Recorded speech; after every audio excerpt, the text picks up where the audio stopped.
देश कोई भी हो, जंग का इतिहास और अंदाज सुन लेना चाहिए और सीख भी लेना चाहिए, क्योंकि आज की घटना आने वाला कल का इतिहास बन जाती है।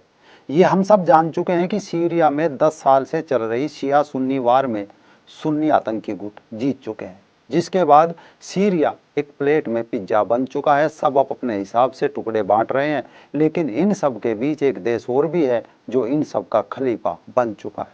आज के वीडियो में जानिए कैसे पिछले साल की एक घटना ने मिडिल ईस्ट में सब कुछ बदल कर रख दिया।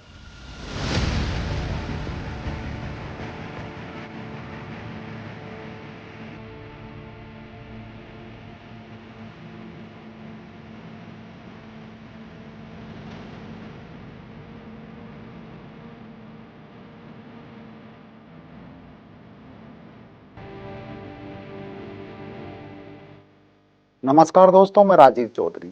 7 अक्टूबर 2023 दिन था शनिवार। यहूदियों का सब्बात त्योहार था। इस दिन अचानक हमास के आतंकी बाड़ तोड़कर अंदर घुसे।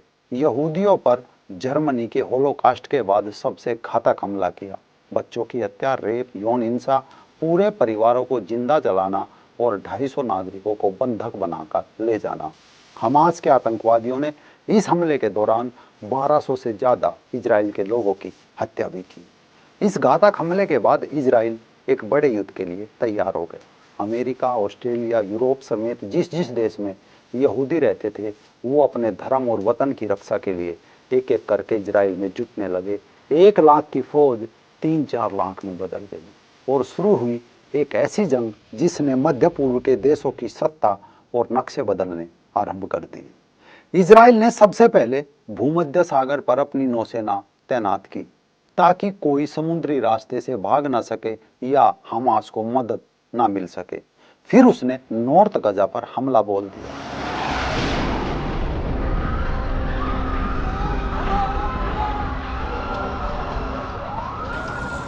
नॉर्थ गजा तबाह हो चुका था। लोग गजा की तरफ भागने लगे। गजा के दूसरे हिस्से पर भी बमबारी होने लगी।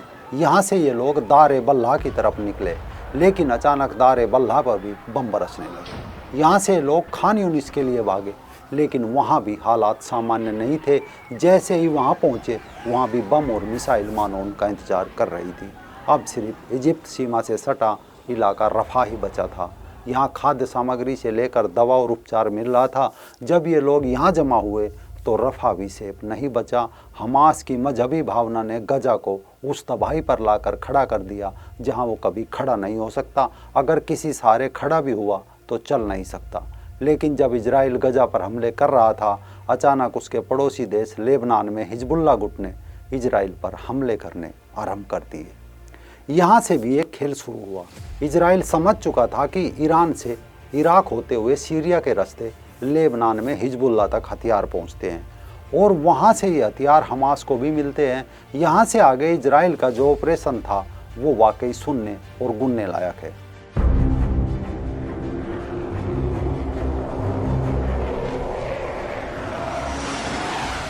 उन दिनों ईरान के राष्ट्रपति थे इब्राहिम रईसी, जिसकी लेबनान में हिजबुल्लाह गुट के साथ, हमास के चीफ इस्माइल हानिया के साथ, हुती विद्रोहियों के साथ, सीरिया में बशर अल असद से सीधे संबंध थे। या कहिए कि गजा, लेबनान, सीरिया, इन तीनों का जो अप्रत्यक्ष रूप से राष्ट्रपति था वो इब्राहिम रईसी था।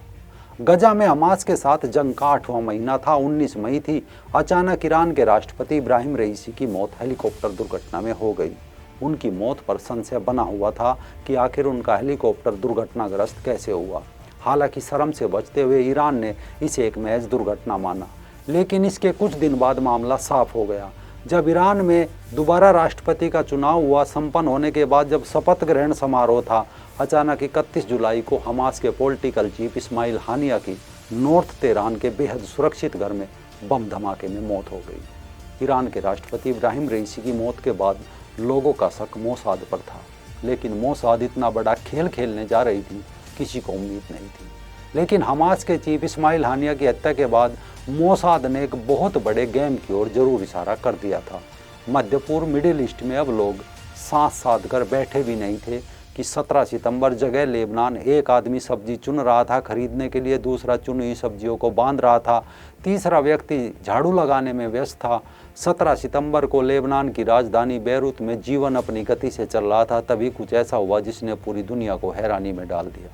लेबनान में सिलसिलेवार ढंग से धमाके शुरू हुए, किसी की जेब में तो किसी के हाथ में रखे पेजर में। अपने आप वो पेजर फटने लगे। तब तक सिलसिला थमता, तब तक दर्जनों लोग की मौत हो चुकी थी, जबकि 3000 से ज़्यादा लोग अस्पताल पहुंच चुके थे।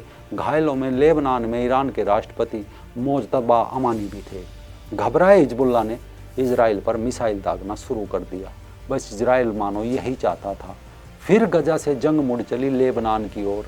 17 सितंबर पेजर विस्फोट के अगले 10 दिन बाद जो खबर सामने आई वो ईरान को घुटनों के बल लाने वाली थी। खबर थी कि लेबनान में इजराइल लगातार हिजबुल्लाह के ठिकानों को टारगेट कर हवाई हमले कर रहा था। 27 सितंबर को इजराइल ने हिजबुल्लाह के चीफ हसन नसरुल्लाह को टारगेट करते हुए बैरूत स्थित हिजबुल्लाह के मुख्यालय पर बमों की वर्षा कर दी। इस हमले के बाद नसरुल्लाह के मारे जाने की खबर सामने आई। नसरुल्लाह का बदला लेने के लिए यमन का आतंकी गुट हूती सामने आया।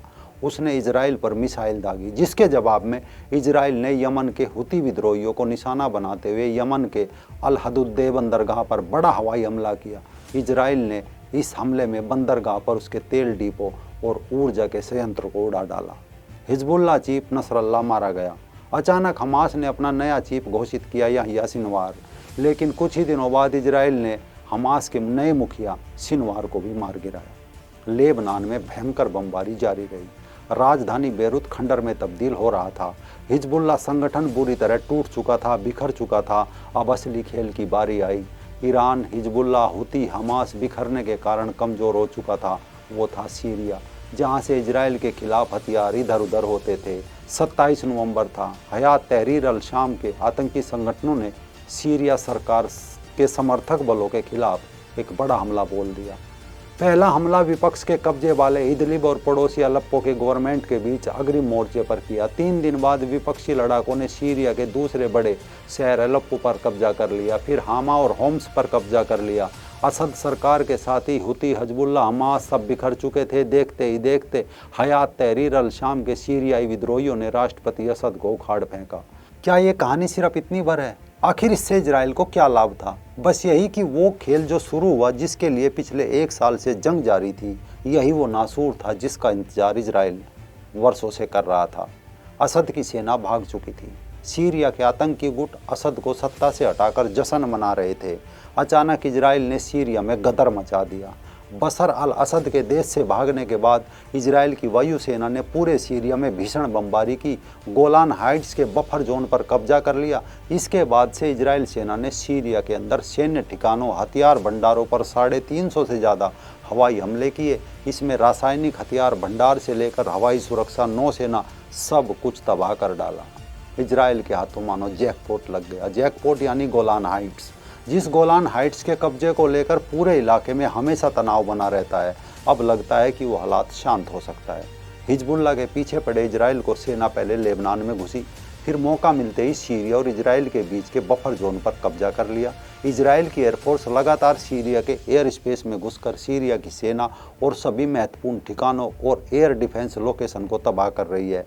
वजह यही है कि कहीं आतंकी उन पोजीशन पर कब्जा ना कर ले वो इजराइल सेना के लिए मुसीबत ना बन जाए। यानी सवाल हो सकता है कि इजराइल के लिए गोलान पहाड़ियाँ क्यों ज़रूरी है। चलते चलते ये भी जान लीजिए, दरअसल साल 1967 में सीरिया के साथ 6 दिन के युद्ध के बाद इजराइल ने गोलान हाइट्स पर कब्जा कर लिया था। उस वक्त इलाके में रहने वाले ज़्यादातर सीरिया के अरब लोग अपना घर बार छोड़कर चले गए थे।